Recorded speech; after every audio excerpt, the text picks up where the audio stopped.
ఇక్కడ బిర్యానీ తినడానికి 20 minutes time పడుతది. ఈ ప్లేస్ ఎక్కడని తెలిస్తే కింద కామెంట్ చేయండి. నేను తర్వాత చెప్తా. Hello guys! మార్నింగ్ ఆఫీస్‌లో క్రికెట్ ఆడుకొని బయలుదేరిపోతున్నా ఎల్బీ నగర్. యాక్చువల్‌గా తినే మా ఫ్రెండ్ విఘ్నేష్ తనకి డీఆర్‌డీఓలో ఇంటర్న్‌షిప్ వచ్చింది.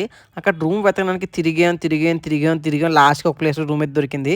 ఇంక రూమ్ దొరికింది కదా అని హ్యాపీనెస్‌లో ఆర్టీసీ క్రాస్ రోడ్స్‌కి వెళ్ళిపోయాను తెలుసా. సో, సండే తెలుసు కదా! ఈ మధ్యన బాగా కాంట్రోవర్సీ క్రియేట్ అవుతుంది సండే థియేటర్ తెలుసు కదా మీకు. పక్కనే బావర్చి ఉంటుంది. బావర్చికి వెళ్ళిపోయాం. ఇక్కడ 10-20 మినిట్స్ ఈజీగా పడుద్ది వెయిటింగ్. మొత్తం వాల్ నిండా అవార్డులతో నింపేశారు. క్రౌడ్ చూసారా విపరీతంగా ఉంది క్రౌడ్ అయితే మాత్రం ఇక్కడ. ఇంకా మేము ఇద్దరే కాబట్టి మాకు ఈజీగా ప్లేస్ దొరికేసింది. మొత్తం మెనూ అంతా బాగా అనలైజ్ చేసి ఆబ్వియస్‌గా బిర్యానీ ఆర్డర్ ఇచ్చాం అనమాట. ఇంక తందూరి కూడా ఆర్డర్ ఇచ్చాం. సో, నాకైతే అలా నిమ్మకాయ పిండుకొని, ఒక ముద్దలో చికెన్ పీస్ తీసుకొని, ఉల్లిపాయ పెట్టుకొని తింటే టేస్ట్ మాత్రం అబవ్ యావరేజ్‌గా ఉంది. అంతేం లేదు. బట్ తందూరి అయితే బాగుంది. ఆటో డ్రైవర్ చూసారా 25,000 ఆటో డ్రైవర్ సాలరీ. మా బీటెక్ రావట్లేదు సాలరీలు. ఈ ల్యాంబోర్గిని మాత్రం భలే ఉంది రోడ్ మీద అయితే మాత్రం చూస్తే. ఎప్పటికైనా కొనాలి దాన్ని అయితే మాత్రం మనం. ఇంకా లాస్ట్‌లో అప్సరా బాదాం మిల్క్ దాకా ఎండ్ చేస్తాం. ఓకే. బాయ్.